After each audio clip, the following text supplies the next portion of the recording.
too much of the detail, but what I'm going to relay to you is much of what is in the public record, in the hopes that it will at least dovetail or connect in a real way with some of the issues that you've been talking about today. It was late summer last year, and I had finished working out at a health club in Healdsburg. And I had overheard a man speaking essentially about anatomy, circumcision specifically.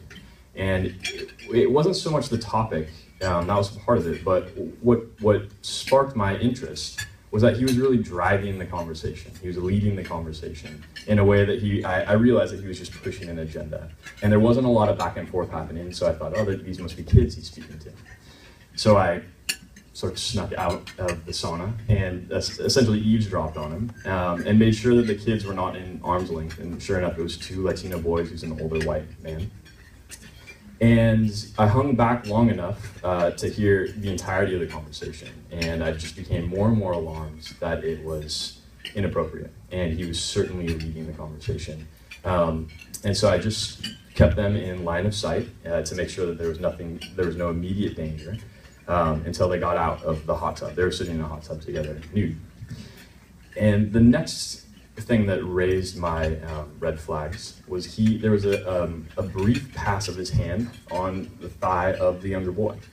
Now, I'm mentioning this in detail because it was the kind of touch that if you saw somebody in just a snippet without seeing the rest of the conversation, you might think, oh, it's just a casual pass of the hand. But I had a feeling that it wasn't that at all, that it was a premeditated move to seem casual, even though it probably was not. And I was behind them at that time, so I couldn't see what else happened. The next piece, the boy got into the shower, and this man, without the boy asking him for help, said, "Let me help you," in the shower, and got into the shower, stepped in fully to help turn the knob. Now I have 3 daughters, as was mentioned. One of them's 6, the eldest, and she could easily figure out this shower. They are the world's simplest showers. And I thought, well, this kid did not ask for help. This kid, he seemed somewhere between 10 and 13. It was hard for me to tell. The kid did not need help. So at that point, I mustered up as much toughness as I could manage in just a towel and sort of stood up and crossed my arms and made it really clear that I am right here. I think I might have even said hey, what are you doing? And the man, startled a little bit, went into his shower. And all the while I went back into the sauna. And I gotta tell you, the introduction, she mentioned, people, you have stuff to do. And I am a little bit ashamed to say I did have stuff to do. And I thought, oh, this is taking, I'm already 10 minutes late, I've got stuff to do. So that does go through your mind. But I just had the strong intuition that there was something there. And I had to make sure that these kids were safe. And I sat there and I was thinking, I want to stress this point too, because I'm sure many of you being professionals maybe haven't been on the other side of having to call as a bystander. But there's a powerful cognitive dissonance that goes through your mind, and you really have to fight this. And I cannot tell you, even being a trained educator, been to trainings like this, knowing what I know, having taught sex ed and all that, I was like, no, this can't be happening. Literally, I'm sitting there telling myself, this cannot be happening. It can't be what I'm seeing. Maybe he's something, maybe it's this. I was making up all kinds of stories about why this isn't actually happening. But I told myself, I said, this is just my mind kind of fighting that normalizing. And so that was a huge, difficult thing. And I don't know if I didn't have the time, I'm not sure that I would have, in the sauna, I don't know that I would have overcame that hurdle. So anyway, to conclude, he came out of the shower, and I'm still watching them with the boys. And this is the interesting part. They go to the main locker room where everybody's changing, and there are 6 or 7 guys in there changing. And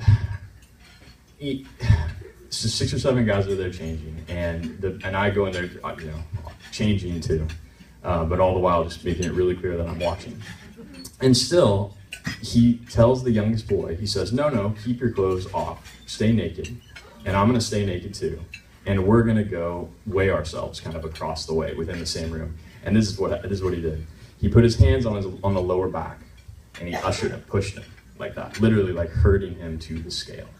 Now, I was just, my jaw hit the floor. I did another one of those, like, I'm a tough guy and I'm watching you kind of things. And it kind of stopped at that point. But what struck me in retrospect is there were 7 other people there.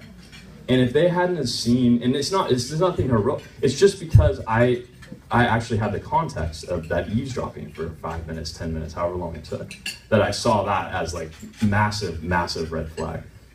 And it's so easy to just skip it over when you're seeing these single slices of time. It really is the context that matters. And so I went out, I told the person at the counter, and I said, you know, this guy's in here, we had some back and forth, you know, he obviously wouldn't give him his name, and I had lots of scenarios in my mind about what I was gonna do. One of them was, I was just gonna let them handle it. Another one was, I was gonna confront the kids and try to pull rank and say, you know, I'm Dr. Egan from the Healdsburg School, as if that matters, and give me your phone number, and I was gonna call your mom, and I'm gonna tell, you know, what's going on. But then I thought, well, how does that, obviously this guy is trusted enough from the parents to be able to have these, you know, to have these kids out here alone at swimming in the pool or whatever they're doing. And so I sat down and I actually said, I'm gonna let the, you know, it's in the gym's hands now. They have it, I've alerted the people, you know, that's fine. I don't know what I was thinking. And I got in my car, I live about 2 or 3 minutes away. And I'm driving home and I'm thinking about, boy, that is, I can't just let them handle that, you know. And then I thought about my kids, I thought about my students, I thought about the cycle of abuse, you know, who eventually this is just gonna continue on and on again. And I got home and my wife was there and she said, what's wrong? And I explained it very briefly and I said, I'm going back. I'm gonna go back and I'm gonna confront this guy, we're gonna figure this out. And she said, well, she works with kids too. And she said, well, why don't you should just call the police? And I said, yeah, that actually makes a lot of sense. She's actually right there. So she should be up here at least getting half of this award.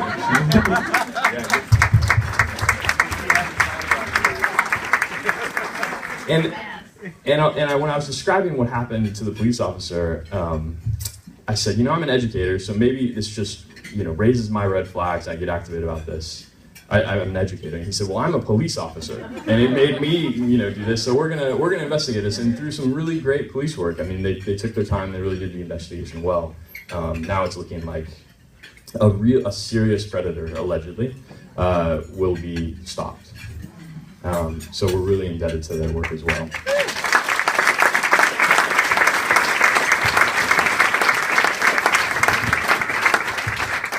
So I'll just leave you with this. Just in thinking about this incident, I want you to just take away 3 things. Some of this is probably very known to you already, but as it was to me, but it's a different thing when you're facing it kind of out in your natural surroundings. The first is trust your instincts. You know, don't look away. And context brings people's intentions into clear focus. You know, so the more context you can have, the more clear you start to stack up that case in your own mind. Like, wow, that wasn't just a one-off inappropriate thing. That's a pattern of a lot of inappropriate things happening. The second part is so difficult. It's don't give in to the cognitive dissonance. You know, I had never seen this guy before. It's not like he wasn't even from my area. And it still was powerful. And it took effort to say, you know, this is not right. This is not just okay. I can't imagine what it would be like if it's somebody that you know personally, if it's your neighbor, or, you know, God forbid, if it's your family member. You know, not Uncle Jerry, I've known him forever. That kind of mentality. You've got to find a way to get over that cognitive hurdle and just know that no matter how much training, I think it's still going to be there. And then the third, we really just can't rely on contextual authority. Like whoever is there, the manager, or, you know, the manager of the hotel or whatever, it really is each and every person in this room and everyone's responsibility to look after our kids and to really find the right authority to bring that to. Because I just can't imagine how many kids have just fallen through the cracks because of that. So again, thank you so much. It's very humbling and I'm honored, and enjoy the rest of the day.